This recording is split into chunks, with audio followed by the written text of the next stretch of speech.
Good.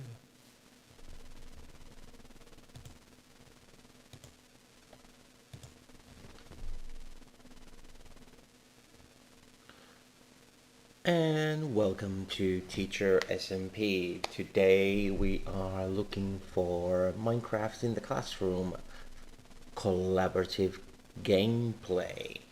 I am the educationist Nico Lumen. You can follow me on different social media as PYP with Nico. And if you want to have this sort of content more, then please subscribe and follow me on Twitch, YouTube, Facebook, Instagram.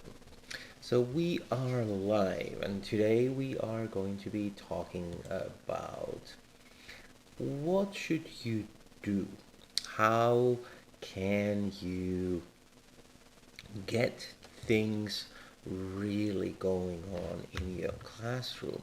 What are the ways of you getting gameplay being part of your routines, and what kinds of tips do you need? Oh, that was interesting. Do you need in order to be successful? And while there are many ways, there is no one way of you playing Minecraft. I want to get that one big, super clear. That Minecraft in one, especially in my mind, is something that is the beauty of Minecraft is really in that you get to decide yourself how you want to implement it. There are numerous ways of how you can implement Minecraft, what you can and want to do. So that is the premise of this gameplay today. And let me just get my screen ready, and then we will get started with our gameplay. Now, if you want to join this gameplay, then just let me know in the chat. I need to know your gamer tag, and I'll add you on the whitelist, give you the server address, and we are ready to start gaming together. So let's go over to my scene so that you can join me. I am in a small village today. This is not a very prosperous village at all,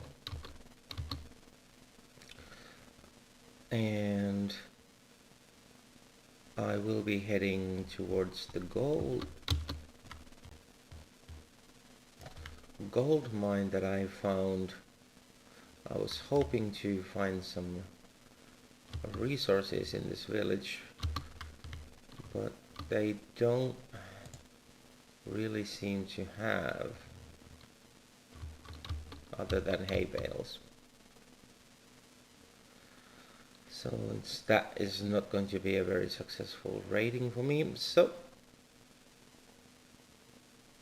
I will head out this way and see if we can get something else going on here. So, number one thing, what you need to have when you are going to start getting into, especially to what I advocate the most, which is of course the collaborative gameplay.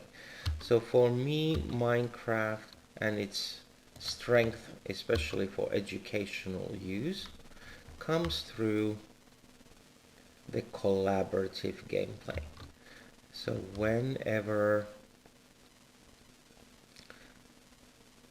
I get and start using Minecraft as part of the learning experiences, the idea, oh, there's gold, but there's also a creeper. And I'm not very good with creepers,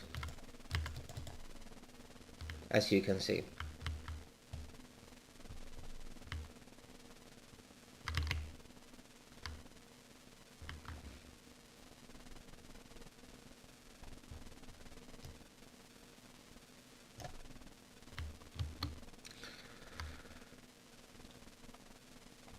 And I need the gold for powered rails, so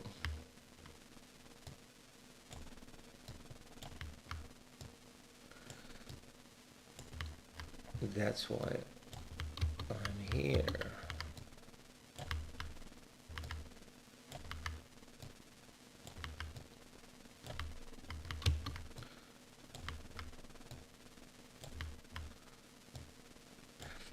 So getting back to my topic here, yeah.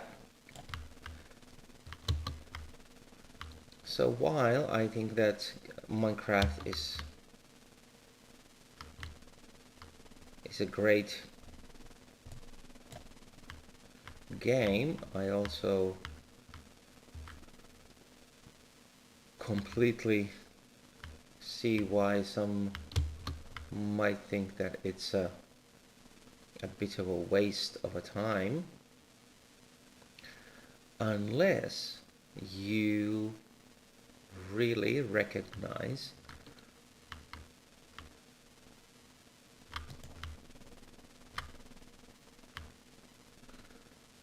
its positive sides. Ooh, powered rail. And the positive sides comes through that collaboration.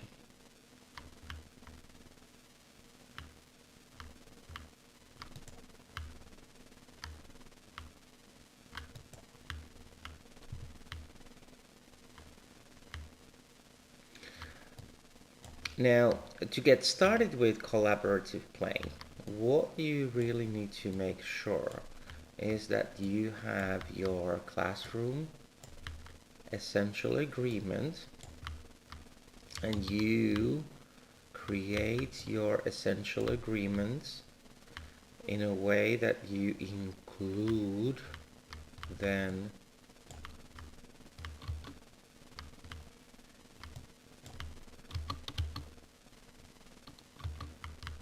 also your gameplay.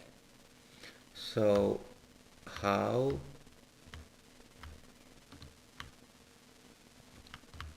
do we support then our students in this social situation?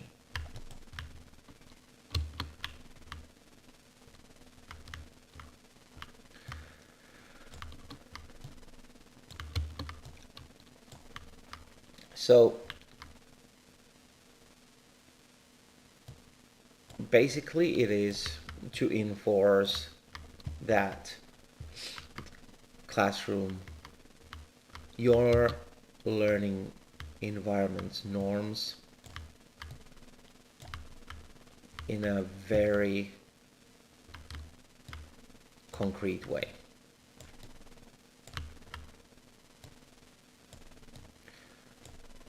And in my experience, sometimes this actually is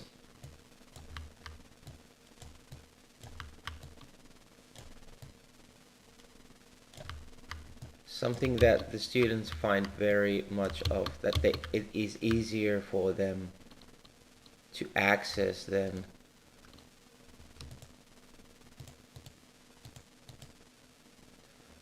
okay, I don't need Actually, I don't need. Well, no, I do need scenes.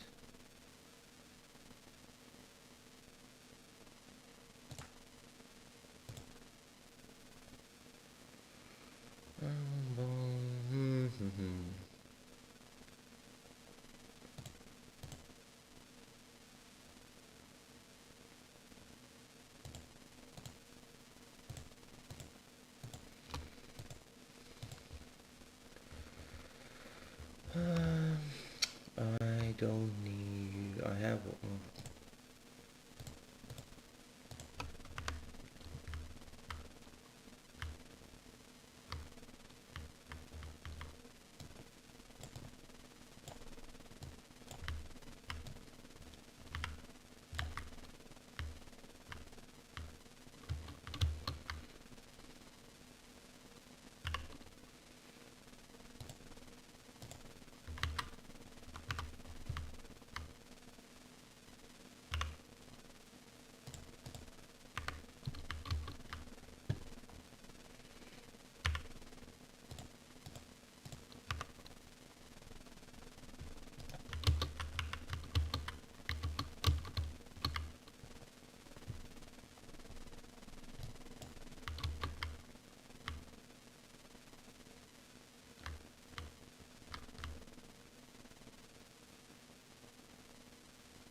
Okay, that's where I came from. So yes, so the first thing to do really is to set up your classroom norms. And once those norms that the essential agreement is on, then it is to really follow up on that. So making sure that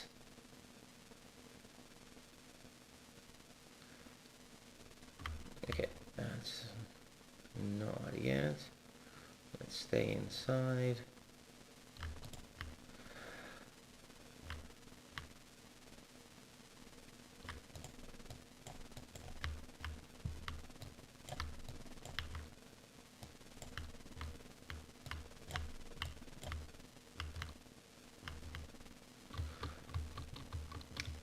The second, where I would be really conscious, is to make sure that you have clearly defined for yourself what is the goal. What is the goal for that gameplay?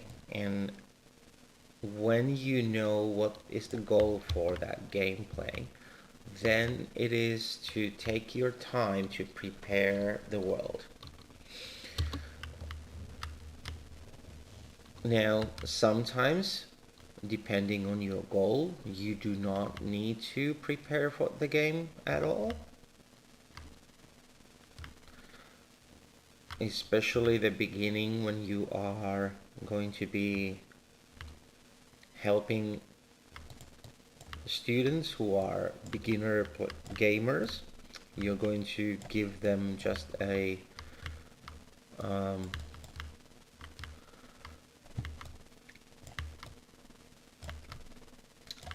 creative world where they get to do like they do in a sandbox situation. So you will just then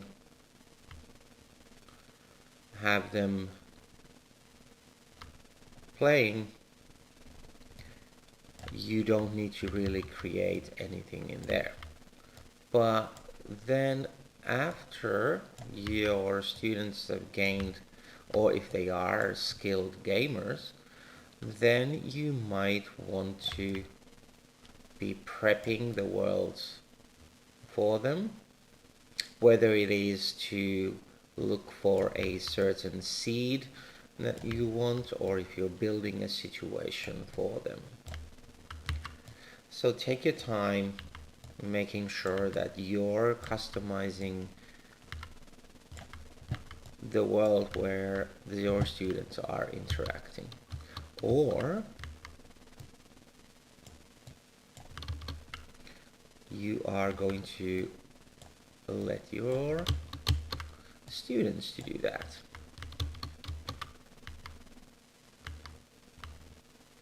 I need to fix that soon.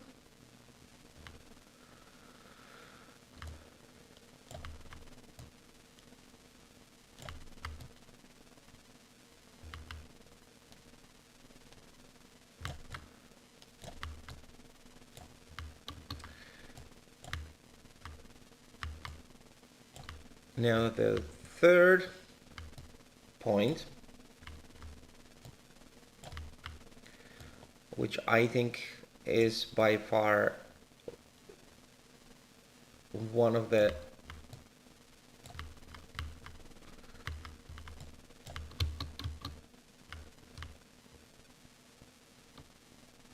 there was, yay.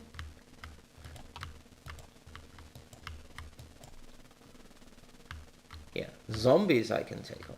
That's not a problem.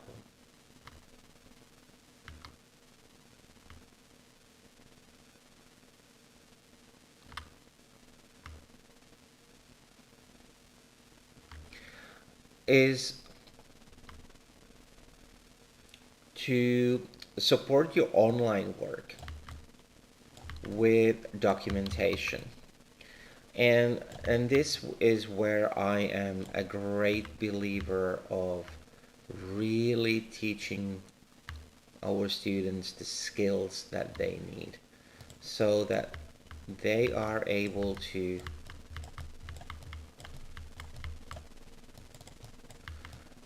learn how to record their gameplay, how to document their gameplay, and also how to follow documentations that you are providing to them. So this will then give them a chance to really learn essential skills to follow documentation and to be engaged in tasks. So essentially what it would entail is that you will have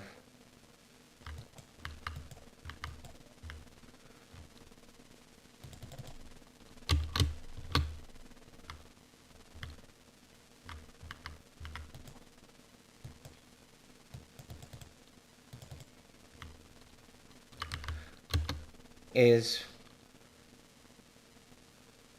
basically having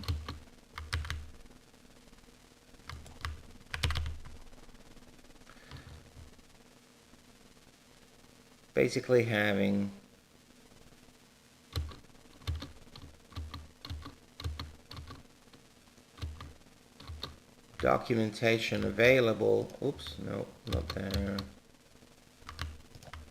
Oops, not there.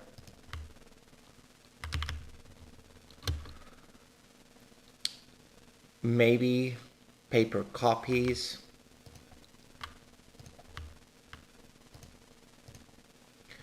Paper copies ready for your students about the tasks you want to have.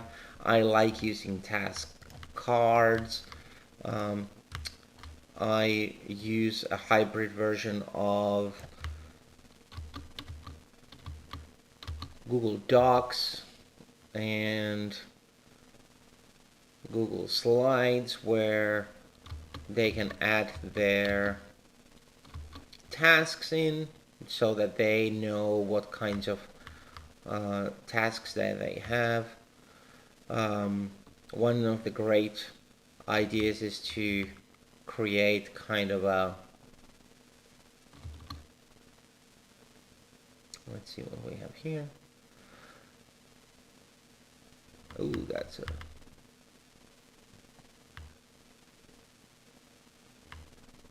okay. So I need a furnace and I need a place to store my things.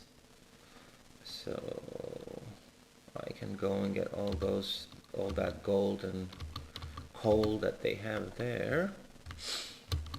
So I haven't seen a blast furnace here yet. No, that was just a house.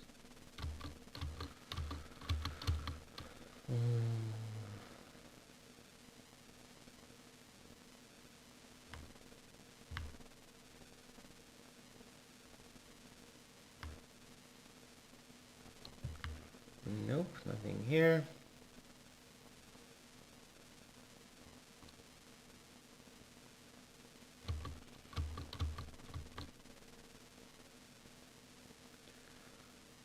And nothing here. Okay. As I said, oh, it's kind of like it ends. Maybe there were something here. All right. So yeah, really providing your students the tools to starting to create and learn, to access the instructions and documentation, and then starting to create their own would be my number one. Hi, who are you? Ha ha ha. I don't. Yeah. Nah, sorry, dude.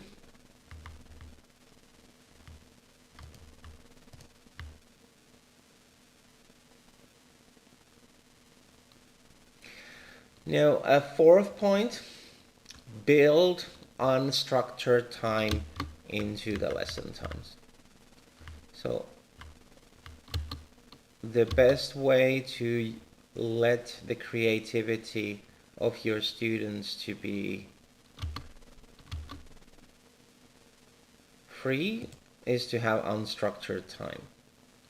Creativity is unstructured time is super important for you to be able to support the students' creativity. And that goes together with teach your students how to play the game. So yes, you do need to understand and know how to play. So this is a skill that you can teach for them. And it really starts off by you knowing, okay, I'll start bringing, actually then I don't need,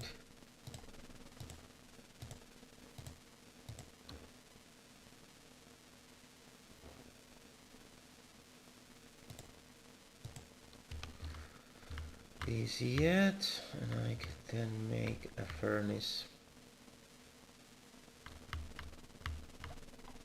here. So teach your students how to play. After they've learned the basic moves, after they learn to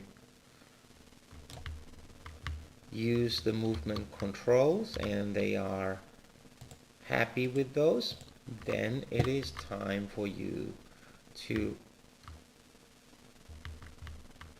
let them play.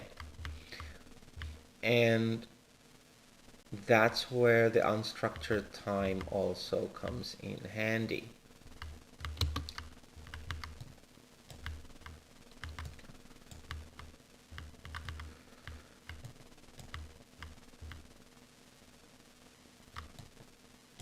So once they know that they need resources, certain types, once they're becoming more knowledgeable and they have the skills, then you are more successful in trying to let them build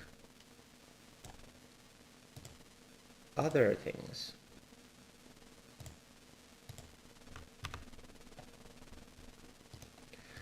And once you have succeeded in that, then you can start using Minecraft in supporting of collaborative gameplay. Now, of course, collaborative gameplay can be part of your toolbox from the beginning. That is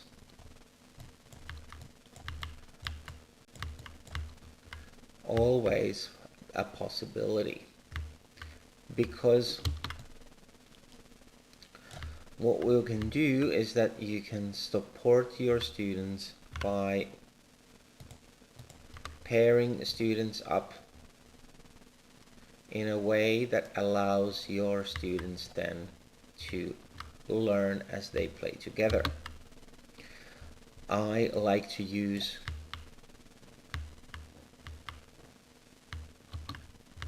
students in this way, putting skilled students together with less skilled students, so that then they learn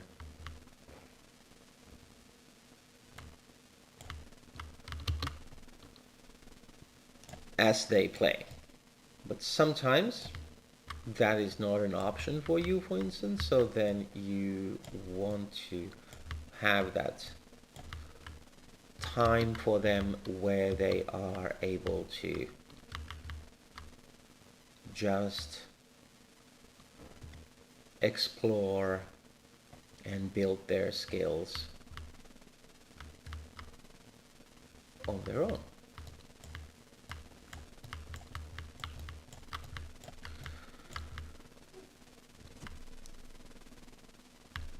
Now, another thing that I found,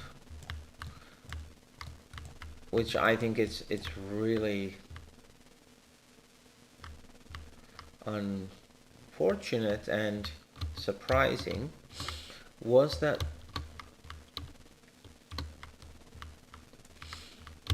students don't necessarily know how to play together.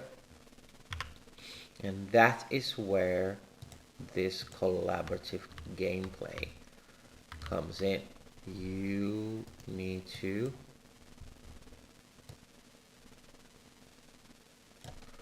teach them how they can play together.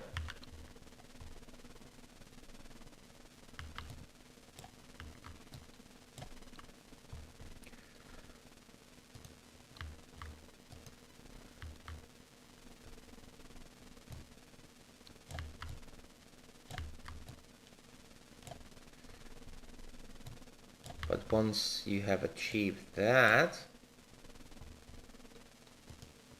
then it was that they had a very limited way, not a creative way, onto what we can do in Minecraft.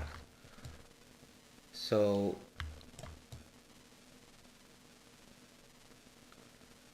for me, really, the biggest surprise with Minecraft gameplay was the need for the students to have tasks or examples of what they can do while playing Minecraft.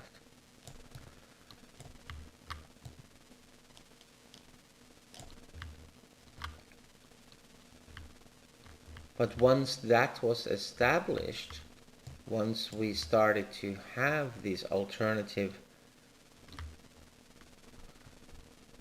adventures, different types of tasks, collecting experience points, as you can see right now on my screen, my levels are coming up. So, and that allows then for me to access different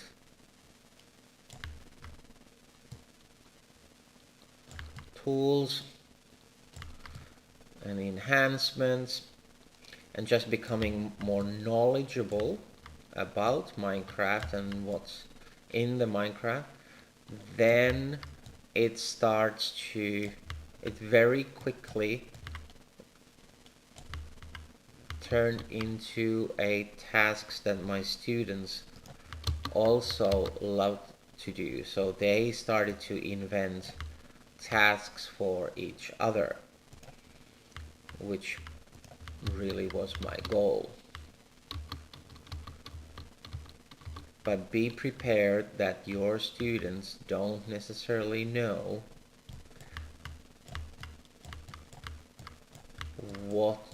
how to play in Minecraft, or that they have a very limited view of they play only one type of gameplay.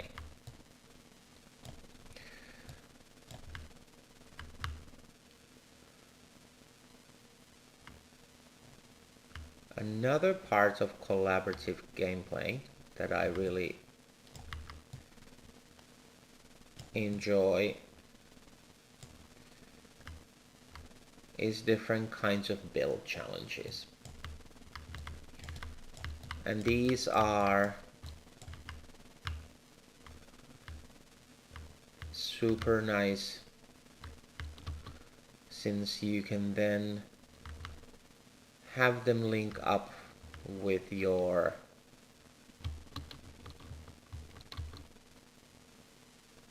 teaching at a time, so that you are able to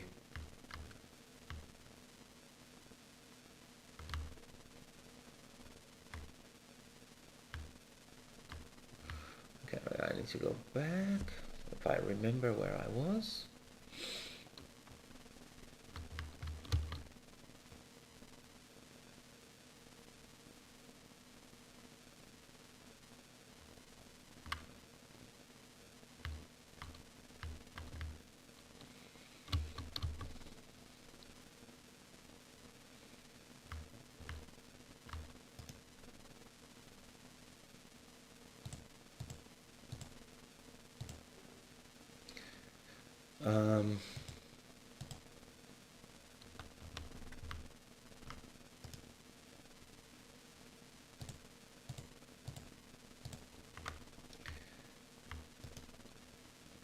Another, maybe a surprise element could be that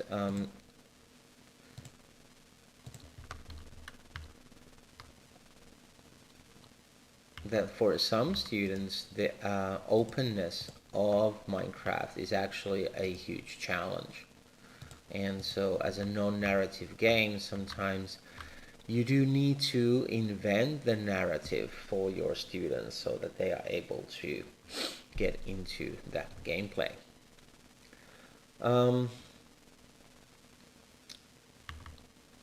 One big part is that if you are going to be using Minecraft in your teaching, is that you need to balance your structured activity times with choice. It's really important to let the game be a game. If it's just a task after task after task, your students will not be very motivated to play the game. So it is super important for you to realize that Minecraft really needs to have its strengths are that it is a game.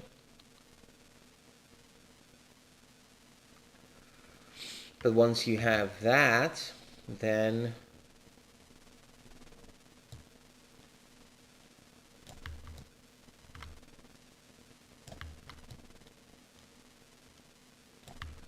again, your students are more than happy to help you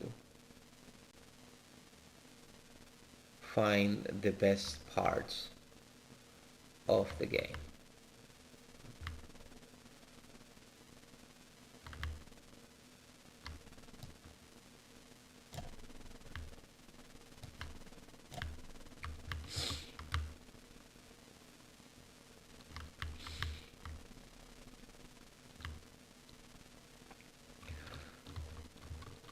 And then I think the final tip for this session would be is to be a risk taker.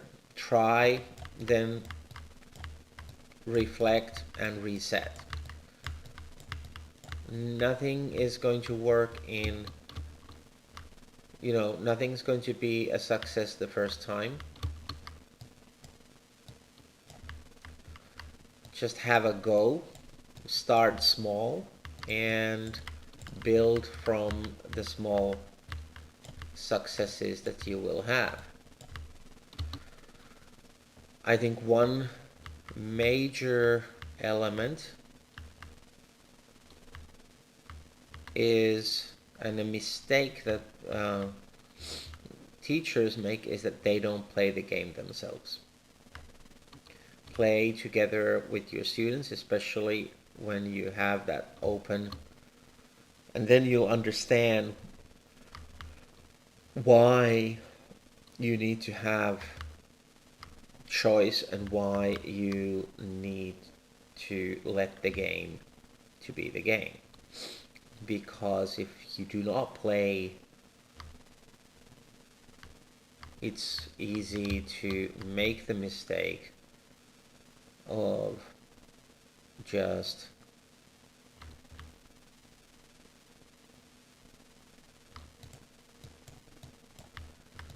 thinking it as an activity. And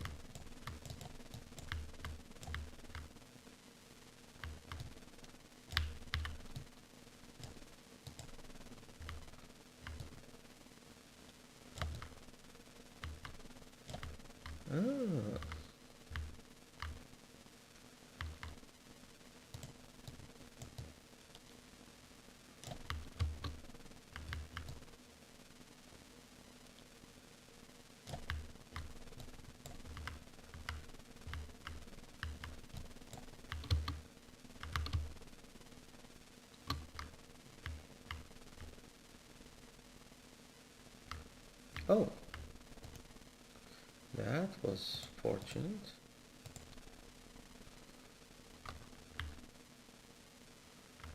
Okay, so shovel first.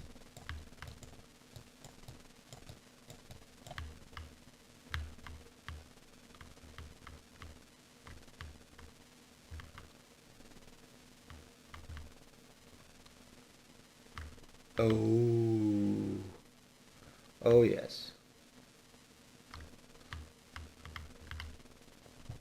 Okay. This was exactly the part I was looking for.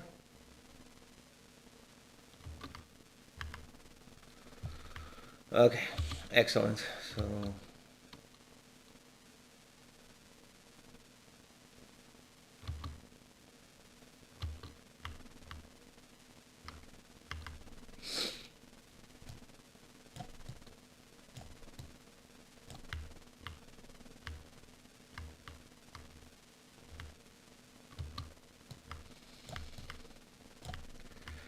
there you go. Those are the tips that I would say the most important for you guys to get started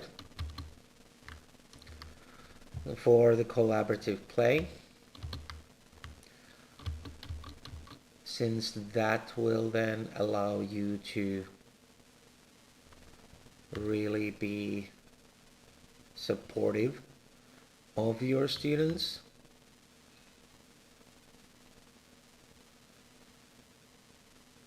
whilst you are going to be also enjoying a lot of the opportunities that this gameplay will bring you.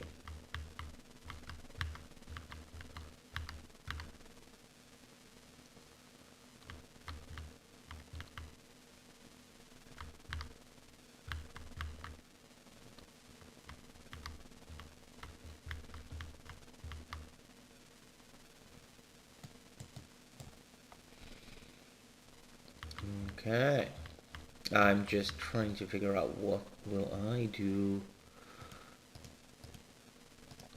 next here, and what opportunities. This looks like it's filled with gold.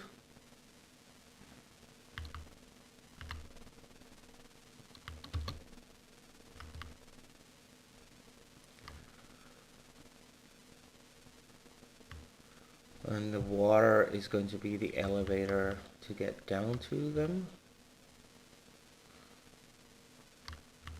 And it looks amazing. Okay. So this for sure is going to be where I'll set up my next base.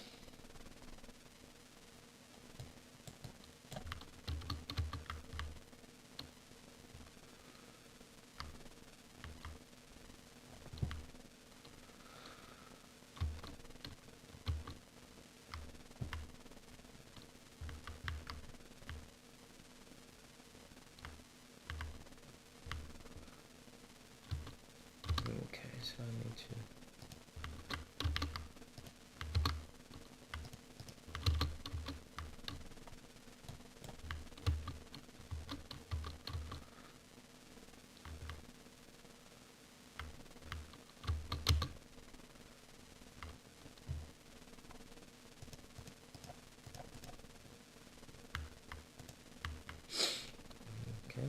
good.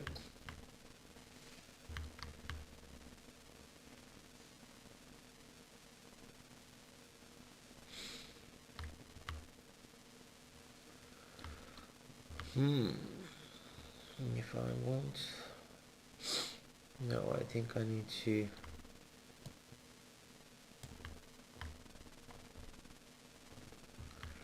think about how to access this easily. I'll build the rail to go here.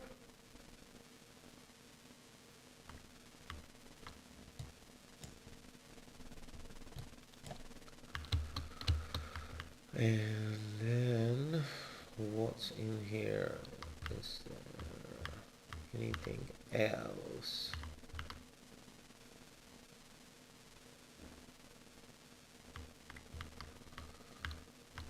Worthwhile? I'm not sure.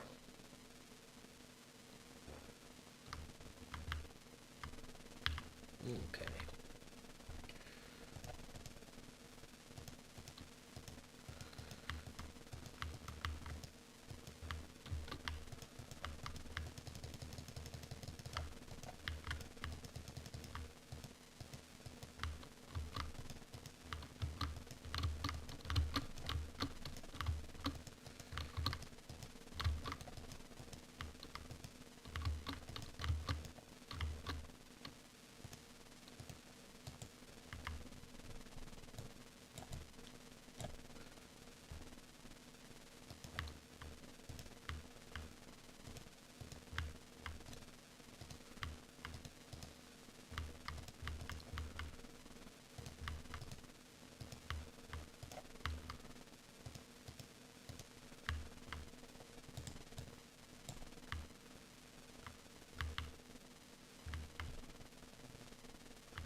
Oh no, don't go too far. No, no, no, no, no.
Well, there you are.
Alright, so the plan is forming, but now I really need to find a way to maybe put those seeds in here.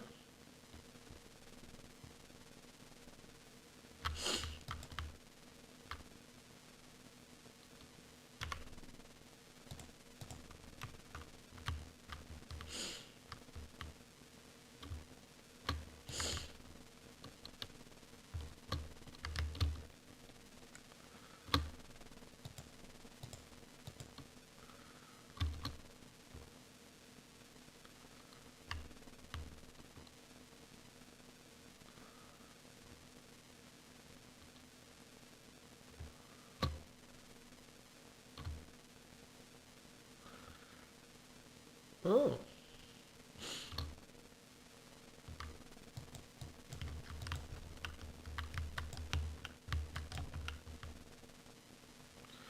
there you go.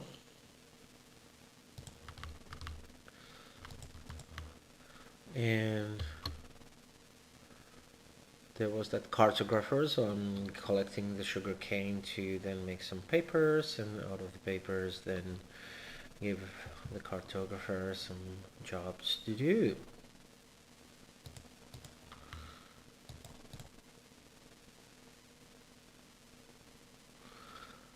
So this is grass. We could technically farm here. And there we have trees.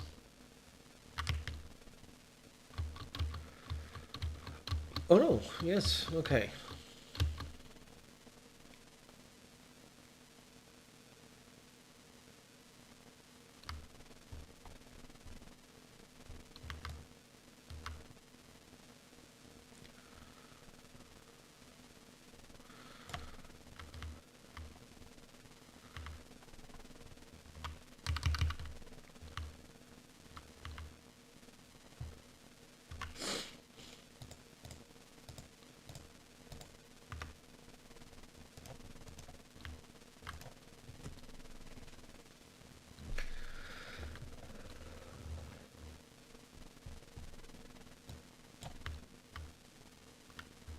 Let's get some more wood. Let's build up some.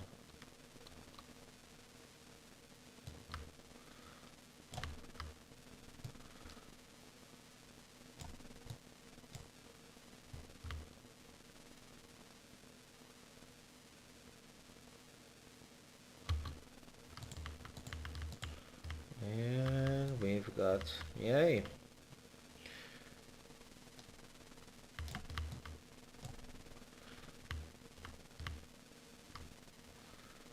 Okay.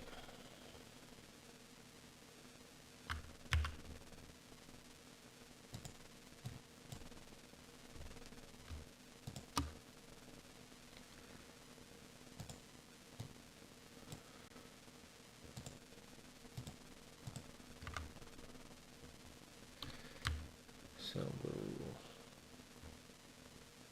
use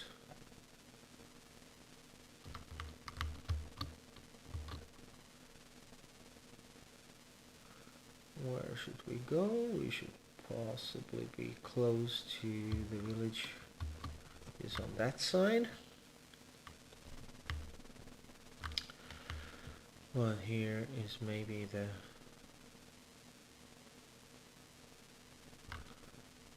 is the water.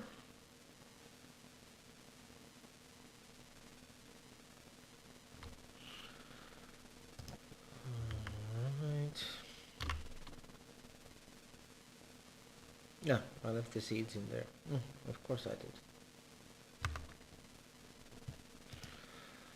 Alright, let's make a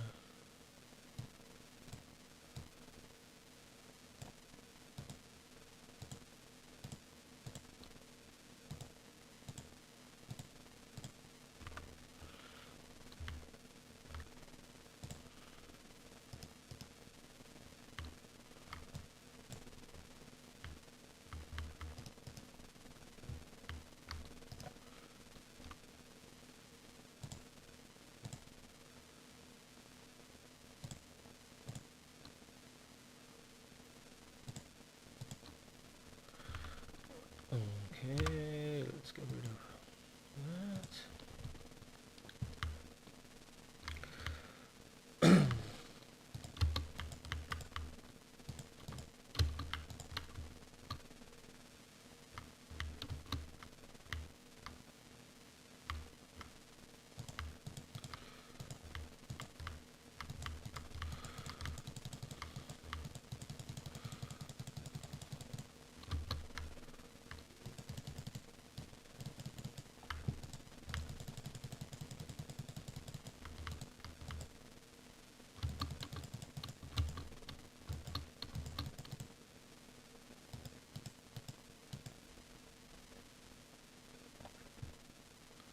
Yes, well.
Oak saplings and wheat seeds. That's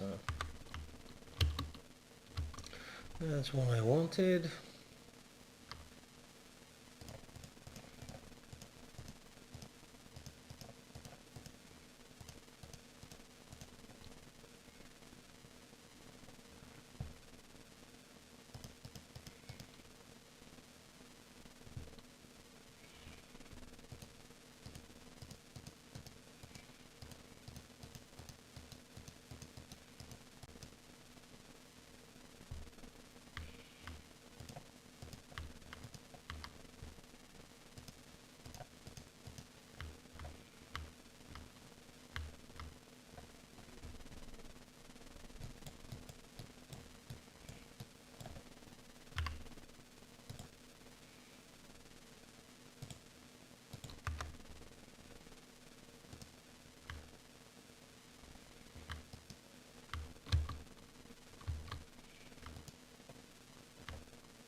All right.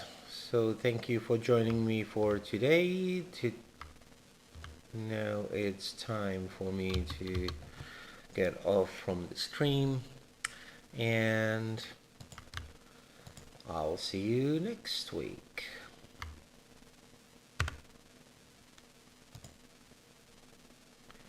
I am the Educationist, your weekly source of inspiration. If you like Minecraft gaming types of content, then join the Teacher SMP every Sunday. Subscribe and follow on Twitter, Instagram, and YouTube and Twitch.